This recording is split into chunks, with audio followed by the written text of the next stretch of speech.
to your market at an affordable price. We also offer media training workshops, live streaming, documentary production, and events management. Get in touch with us today on the following numbers: +263 867 711 0290 or 0718 100 235. Don't forget to subscribe to our social media platforms. Like our Facebook page, Center for Innovation and Technology. Follow us on Twitter @SiteZW. And you can also check out our website, www.site.org.zw.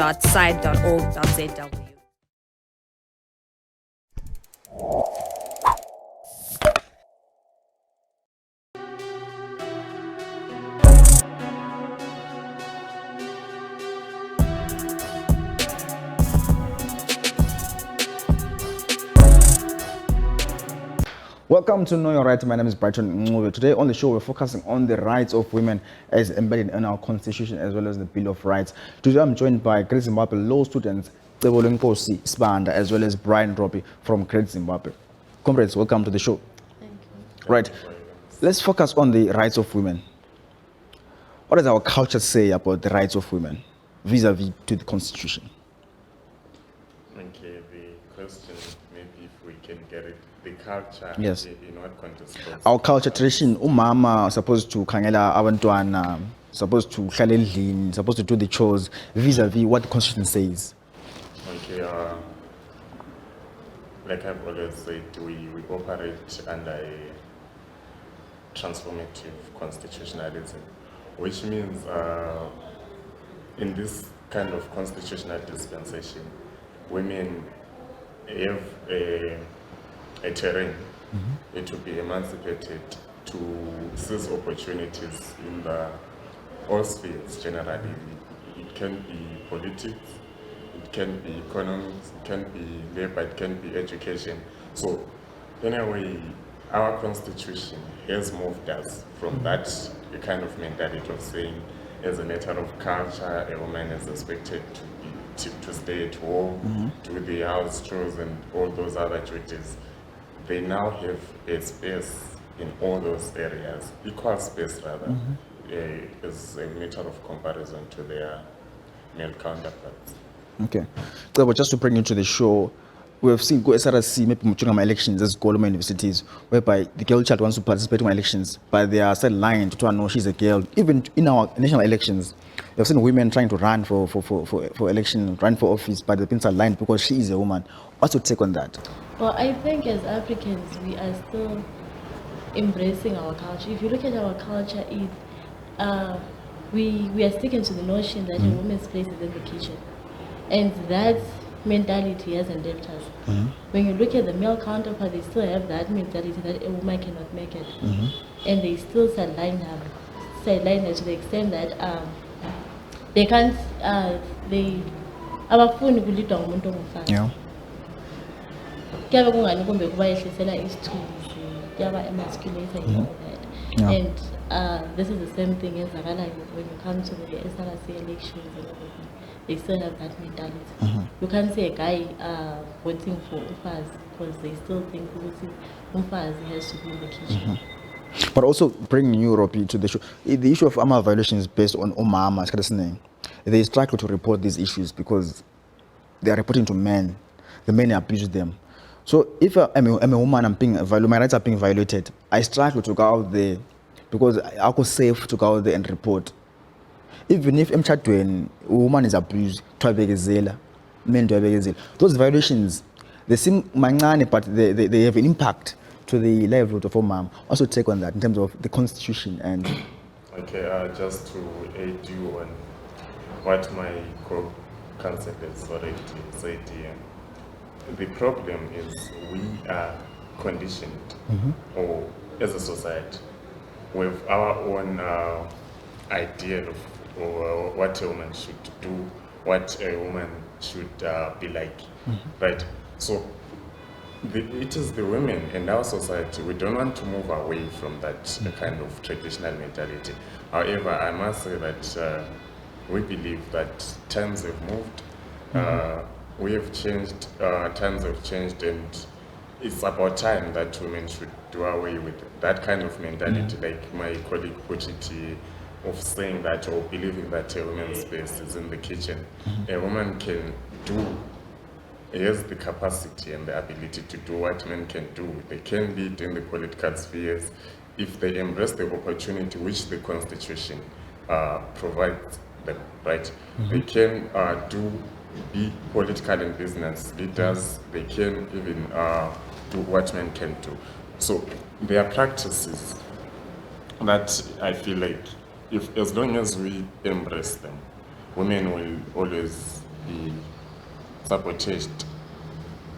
Practices like lobola, for instance, of course, women like lobola. I think she can confirm with me. In as much as we can say, legally speaking or constitutionally speaking, we feel like a lobola practice is unconstitutional and unlawful because of certain effects that we may, of course, maybe delve into later. They don't want to let go of that practice. They feel like socially, because of the social expectation, maybe to say socially, if you're a woman and probably they don't pay lobola for you, you're considered that woman. But I don't know. I think those are the things that we need to first let go. But still talking of lobola, does lobola objectify women, or does lobola like kind of abuse women and makes the ownership over women? I think it does, and it all goes back to the mentality that an individual has. And most African men, they take it as buying and selling kind of thing. They say if I pay lobola, meaning that I have bought you, you're now my asset. You're now the property of the house. You can do whatever you want to your property. And therefore, those are the things that lead to things like domestic violence, and it really objectifies women. And maybe just to aid there on the lobola practice, there are two ways or two sides to it. Because the Constitution, the same Constitution that we are talking about, respects or has a space for customs, right? It provides respect for customs, and lobola is a unique customary practice. Ordinarily, if you look at the origin of the lobola, the initial purpose of it to say why was lobola paid back then, it was paid maybe as a token of appreciation from the groom's side to say we are thankful for raising as a wife. I don't know the kind of name it. However, lately, as times have changed, it's now commercialized. Like my colleague put it. It's like you're buying an asset when I'm marrying a wife and then you've paid lobola to it. Then as a man, I have that mentality that I paid for this woman, so I expect her to do what I want her to do. And I expect her to be submissive always. So that kind of mentality, the commercialized lobola practice now is sort of a tool or a ground which sparkly things like domestic violence, like my colleague put it. Right, so now let's look at chapter 80 of the Rights of Women. Just take us through the chapter 80. Explain briefly what does it entail, chapter 80 of the Constitution of Zimbabwe. Okay, the provisions of section 80, the Rights of Women, subsection 1 states that every woman has full and equal dignity of person with men, and this includes equal opportunities in political, economic, and social activities. So just like we have alluded to earlier on, to say the 2013 Constitution is different from its predecessor, the Lancaster House Constitution of 1979, in that it has a declaration of human rights, chapter 4, right? And this section 80 is also in that declaration. In other words, it becomes a transformative document. In what sense? It is sort of a bridge between the past and the promised future, to say we must heal the disadvantages or the grievances or the wounds of the past. If women were previously abused or the women were victims of a patriarchal society. They were not given all those opportunities in the past. This constitution then comes as a bridge to cross over to sort of and offer a promise to say we need a situation where women are afforded equal opportunities, where we can have a president who is a female, and it's no problem, where we can have CEOs who are women, and because it believes they all have equal capacity as their male counterparts. So that's what this provision is entailing, that women should be respected equally as the way the society respects men. They should be afforded that kind of dignity and those same kind of opportunities, be it education, be it what, it should be equal. There should be an equal ground. Now, let's talk about affirmative action as well as the 60%. You're talking about alien parliament. They're given 60% quota representation. They in parliament 60%, as well as the affirmative action. Now, if you're going to a school or a woman, maybe 10 points, the new member, maybe 12 points. Let's talk about those affirmative actions in terms of rights of women. Do you want to take it? Yes, Yeah. when you look in the past, for example, the Lancaster House Constitution, it limited the rights to what we can call formal equality. It just stated rights, but it didn't state the practicality part of it. Women have the right to what, to this, to this, to that, but it didn't offer the practicality of it. But when you look at the new constitution, it offers the practical side of it. You can't say there's rights to women. Then what? Then how are you going to afford those rights to women? So now the institution of substantive equality. That means now we are trying to put this right into practical measures. For example, when you look at our nation now, it offers women opportunities. Like, for example, the issue that you have already stipulated, the issue of points, that is substantive measure too. And the issue of parliament offering women more seats than men, that's a substantive measure too. And I think, yeah. Even the section 48, the right to life, we have death penalty in Zimbabwe. However, in terms of our constitution, it doesn't apply to women. The rationale, I think, for that provision, why we have that provision in the first place, is because of the same thing that I said, that this is a transformative constitution.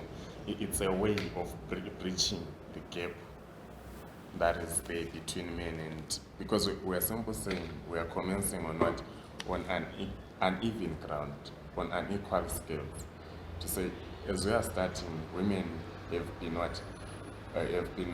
disadvantaged in the past. They are already behind, so we need a way to bring and bridge that kind of gap. So in a way, we should allow some sort of positive discrimination to some extent against the men, so that women are brought on the same scales with their male counterparts. So provisions like affirmative action, what my co-counsel was alluding to, labor rights, you talk labor rights, you talk politics, like as you have said, women are allowed for 2 terms of the constitution, of this constitution, to have 60 seats in parliament automatically, just preserved for women. So all those are a way of promoting. You can read section 56 there, which says all, it's an equality clause. It says all men and women are equal before the law, and then it's complemented by, in this context, right? It's complemented by section 80 there, which talks about the rights to women. As we have said, it includes equal opportunities in political, economic, and social activities, right? So we are saying, for instance, in politics, how can it include equal opportunities when men are already dominating the political sphere? So we should, to some extent, allow discrimination, which is positive against men, so that women are also have some sort of significant numbers in politics. So that kind of provision, or in those kind of actions like affirmative action, are there to promote substantive, because there is formal equality in terms of paper, which is written on the paper in black and white, and then there is from procedural and or substantive equality to say we need measures on the ground, measures of equity that emancipate women to be indeed and practically on the same level with their male counterparts. And to add on, when you look at Section 78, the marriage rights, it now stipulates the age on which a woman should attain marriage. It's now 18. It means that now women are not vulnerable to just walk to marriages when they are young. It allows women to also attain education before attaining marriage. So I think that's a substantive measure. But just now, as law students, what do you think women know their rights? What some of the cases that you've dealt with to focus on women's rights in terms of marriage-wise? Do the women know their rights? I'll start with you, Brian. It's a difficult question in that it doesn't have a yes or no answer. But to some extent, I believe that not just women, but you know, there is a mentality that as ordinary people we believe that things like the constitutions and stuff are meant for lawyers and courts. Yet these are the things that govern our day-to-day life. It affects everyone, whether one is a law student or is just an engineering student or just someone, but it affects everyone. So in as much as they may know, knowing them is one thing and even exercising them is another. Like we have the provision of in the criminal code, I'm not really alive to the section, but we have marital rape, for instance. It's a provision that answers to the issues that you spoke about earlier on, to say women may be a wife, a housewife may be abused by the husband. So that provision allows a situation whereby if your husband rapes you, we don't know how practical that can be. You can go and report him, and then he's arrested and prosecuted for raping you, as if he forces you into consensual sexual intercourse. So those are the things to say. How many people, in as much as they can know that kind of law, how many wives can go for that provision if they are raped? It's a very difficult area indeed to respond to. But maybe in short, I believe that most of us don't know our rights. Also, to bring the aspect of are the jails safe now for mom? Are there safe spaces for mom? And are their rights not violated in jail? When they're detained, sometimes women get detained mama as 12, and issue of because of pregnant. Our jails safe? Are those spaces safe now for mama? Looking at the constitution, are their rights being violated in jail now, mama, in Zimbabwe? They are, but there is still some predicaments that are attached to it. Because when you look, it all goes back to the economic situation of Zimbabwe. You might find out that there are no medical facilities enough to provide them, in as much as there are rights that are supporting that, but still the economic situation doesn't allow for that. So I think in as much as they are recognized, there's still predicaments attached to them, so which make them difficult for them to be enforced. Yeah. Do you want to add something, Brian? No, I just stand by what my colleague has said. The major challenge or the major predicament is the issue of resources. We know that our economy is not performing well lately, and our facilities in general, therefore, are affected. So, in a way, there is sort of an inherent violation of human rights in all spaces, including those of women who are incarcerated. Right, where are we in terms of reaching out with our constitution, in terms of reaching out to women, reaching out to the girl child, in terms of them knowing about our constitution, about their rights? Where are we? Just where are we, the scale of 1 to 10, of people knowing their rights, really embracing their constitution of Zimbabwe and knowing their rights? I believe there is some progress.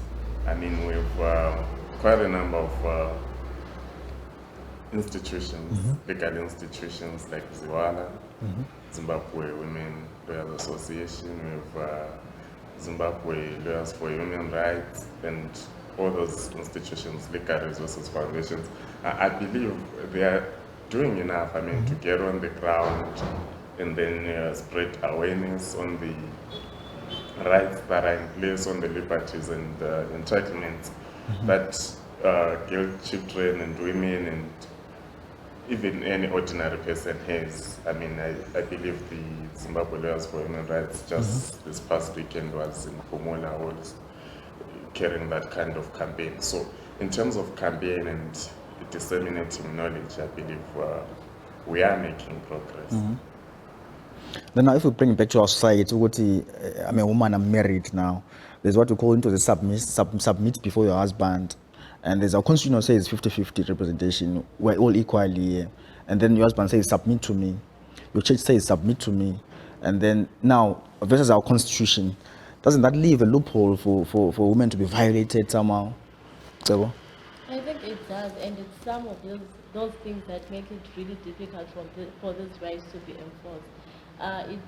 It's really a cause for the violation of those rights. For example, if you look at issues like marital rape, you can't report your husband just because he raped you, because that is against our culture, against our norms, against the church rules. So I think it's one of those things, it's one of those limitations that are there in the advancement of those constitutional rights. Right, Robi, can you share more light about the issue of marital rape? What is marital rape? Can someone be raped when they are married? Please share more light about that marital rape. How does it entail in terms of a constitution? Can a married person be raped by their husband? How much? Okay, I'm not really alive to the verbatim provisions of the section, but all I know is the Criminal Law Codification and Reform Act, Chapter 9.23, somehow provides ideally for marital rape. This is the kind of situation where we are saying a husband is the difference between it and the ordinary rape of Section 65 is we are saying this is in a marriage setup. That's the only difference. But in a marriage setup where the husband has sexual intercourse without his wife's consent, that's what we term marital rape. I think it does practically happen in many situations, like we pointed earlier. One of the sparklers is that kind of submissiveness of women and that kind of control of men, of feeling that I have dominion over you. One of the reasons is probably because I paid lobola, I paid so much. Because if you commercialize the customary practice of lobola and someone pays so much money, then automatically they have a feeling of ownership over you to say, no, I expect you to do the things that if I want to have sexual intercourse, even if you're not feeling like it at that point in time, then nothing should stop me because I paid lobola for it. So that kind of scenario, sparkles what we call marital rape. So indeed, marital rape is there, it occurs, it can happen. So just to wrap up our conversation about the rights of women, what can we do as a society to reach out to women, to the girl child, about teaching them and them what rights are? What can we do as a society? I think women and girls, they know their rights. The question is, how can we enforce those rights? What measures should be taken in order to enforce those rights? For example, the economic situation. When you look at the issues of, going back to the issues of marital rape, you might try every woman, I think most women, they know that there is something called marital rape, but the husband might be the breadwinner. And then it's difficult to report your breadwinner because it means you're inviting hunger in the family. So there is need for us to tackle this problem from its roots, tackle the problems that make it difficult for this right to be enforced. Therefore, I think we just have to attack this problem from its roots, rather than saying women, they don't know their rights. I believe they know their rights. So it brings the issue of empowerment, empower women for them to speak out. And because now I can't speak out because this guy is providing for me. So I can't tell abantu ukuthi umuntu abuse my rights are being violated. So now let's go back to the issue of empowerment. Empower women, empower the culture for them to what? To speak out and to embrace their rights. So they know their rights. They know their rights. Do you want to add? Yeah, just to look at the same thing from a different perspective. To prove that they know their rights, right? Such a law is the marital rape stands in the moment. It's a criminal law, right? It's prone to abuse. In other words, it's prone to achieve that which was unintended from the word go. Because the law is meant to protect women in a marriage institution. But like my colleague put it, when everything is going well, when you and your wife are in good books, there is love and affection, you do rape her, right?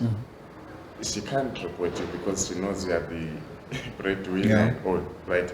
But there are times when a marriage institution can, suffer some frustrations and consequences. To understand that when that happens, it can be used by the woman to her advantage. Let's say you have lost love and affection in that kind of marriage is set up. She knows there is a certain law. She may go to the police because she knows that she has nothing to lose. Your marriage is already undergoing through what? Constraints and probably setting to a breakdown. So she can use that to fix the husband, isn't it? Yeah. I don't know what my colleague thinks, but that shows they know their rights. They know them. But now the issue of enforcing them. Yeah. If the husband is the one that is providing and all, you can't of course go to the police and have him arrested, because once it's a criminal law, it means he will be arrested once you go and make a police report. Right. Well, Cebo and Brian, thank you so much for joining us. There you have it, viewers at home. This is Been Know Your Right. We're talking about the rights of women. Women need to be empowered for them to fully embrace and know their rights. Basically, women, they know their rights. But however, the issue of empowerment comes into play. This has been Know Your Right. And my name is Brighton. Till next time, do follow us on Twitter at SizeZW. Do follow me on Twitter at The Real B Factor. Till next time, #Asake was amalungelo akho.